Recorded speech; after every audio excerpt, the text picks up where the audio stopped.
Hello, welcome to the Live at Five, which today is 3 things to know about setting up in practice if you are a therapist. So, welcome. This podcast has actually been inspired by someone in my Good Enough Counsellors group who said that she just keeps getting stuck. She's trying to set up in private practice and she just keeps getting stuck. So I had a little think about it. And these comments that I'm going to make now are all about how you can get past the stuckness and some of the things that might happen that mean you think, oh, there's no point carrying on. So I'd really like to encourage you and help you so that you can actually get that private practice going, because there are people out there who would love to have your help. So the first thing I just want to talk about is the fear. And this can often mean that you don't even get started with setting up in private practice because you're really frightened about it. Now, there's lots of things that can get in the way of setting up in private practice. There's lots of things that you might want to think about, like, building a website, putting policies and procedures into place. Will anybody ever want to work with you? How do you do your marketing? So you can be thinking about all of those things and wondering what you're going to do about it, and thinking that you can't get past those things. But quite often what is underlying all those questions is a sort of really bigger thing, and the bigger thing is actually being frightened about doing it, because you're frightened about maybe what people will think, or you're frightened about having it not work out for you. You're frightened that you might invest money in it and then you will lose money. So there's quite a lot of fear around getting set up in private practice. But believe me, unfortunately, it doesn't really go away. There's always something that is coming up that you can feel frightened about, because that's part of growth.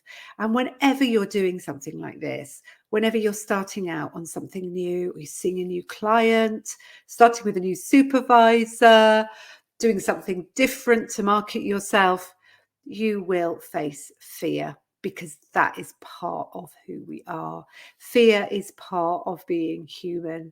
And it doesn't matter what you're doing, you will actually feel the fear. So the first thing to say, my first tip, is acknowledge the fear, but don't let it stop you.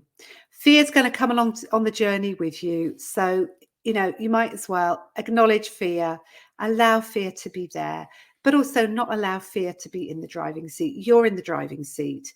Fear can come with you, but it's not in the driving seat. So what I would say, my top tip, is acknowledge the fears there, but don't allow fear to be in the driving seat. So that's the first thing I wanted to say. And I think that's probably one of the most important things to say, because it's so easy to let fear stop us. And you may not even have realized that that's actually what's stopping you, because quite often it comes out as, say, procrastination, and you'll be thinking, I can't do this, can't do that, can't do the other, so I won't be able to start my private practice. But often those are just actually, the procrastination is because underneath you're just feeling really scared. So I want to move on and talk about managing your expectations, because this can really, really help you. And it was one of the tips that really helped me when I was first starting out. And the tip was not to expect to make a profit straight away. And if anything, expect to make a bit of a loss in the first 6 months.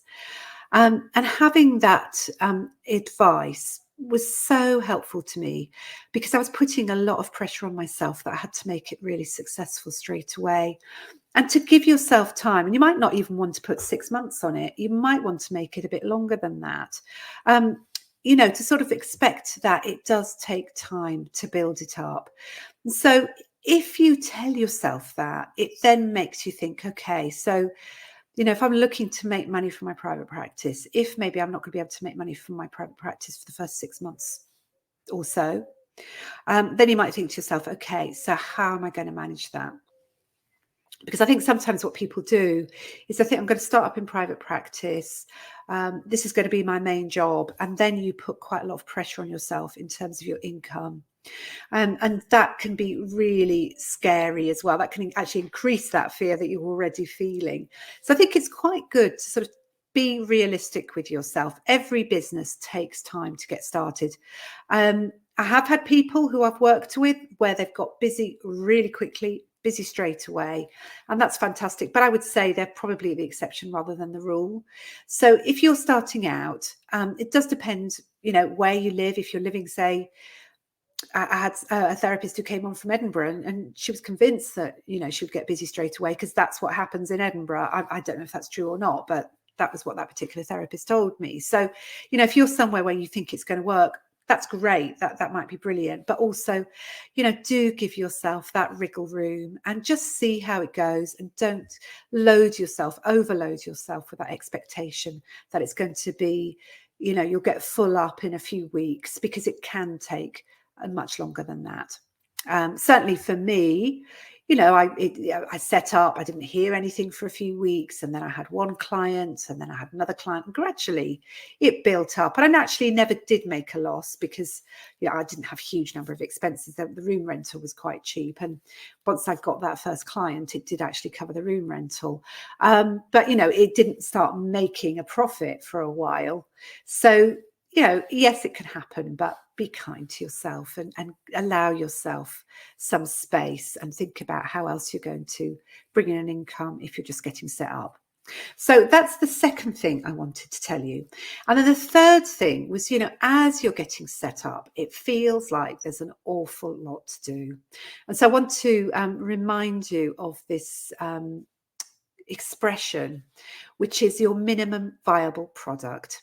So, when you're setting up in private practice, you can have a long, long list of things that you want to do. And I do have a handout actually called Setting Up a Successful Private Practice. And I'll pop the link into the comments to the base of this video, so that if you want to download it, you can get a copy of it. And in there, you'll see there's a whole lot of different things that you can do. And it's sort of like a big checklist, and lots of advice in there to help you work out your private practice and how to do it.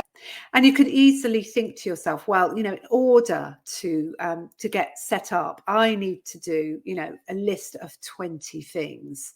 And there's lots of things that you think you have to do. And that can be really overwhelming, and that can get in the way of you getting set up. And actually, really, what does it take to set up in private practice? You need insurance, you need supervision, and you need a client. And once you've got the client, it's quite helpful to have a written contract, but you don't even need a written contract. You could actually work that out on the fly.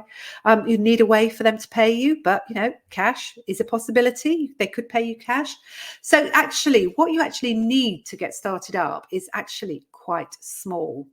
And yeah, you should have lots of other things like, a privacy policy and GDPR and all that sort of stuff. But, if you're working with one or two clients, it's not that urgent. You can get it set up once you've got the clients. But, what we tend to do is we get completely overwhelmed, and especially as therapists, I think, because a lot of us, let's face it, are overthinkers.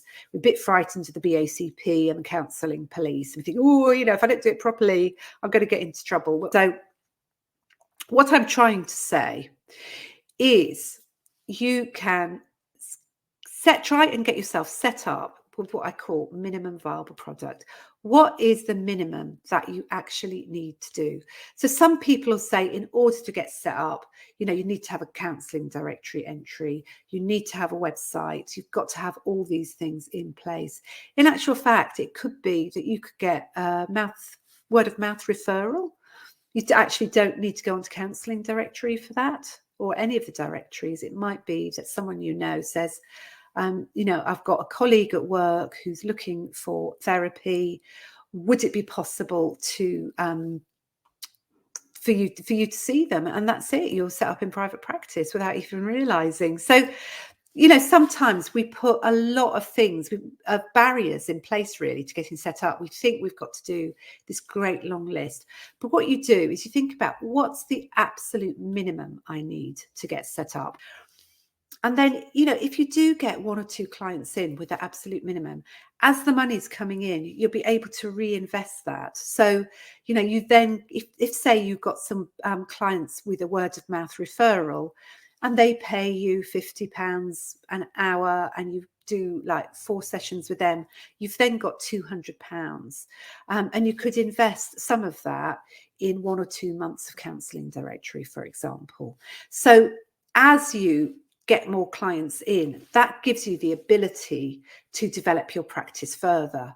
So further down the line, you then might have some money where you can invest in a website, or you could even invest in someone to do the website for you. So it's very easy to think, I've got to get all these things in place before I start. But what I would suggest you do is do it incrementally. You just go on improving it, improving it, improving it, building it, building it, building it. And then you end up with one of those practices that looks amazing because it's got all the bells and whistles. But that might be further down the line.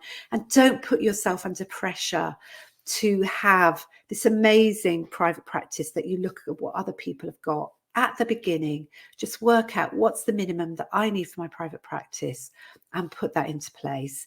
And as I say, if you'd like, I do have a handout that you can download called Setting Up in Private Practice, and that will give you a lot more information, and I'll pop that into the comments.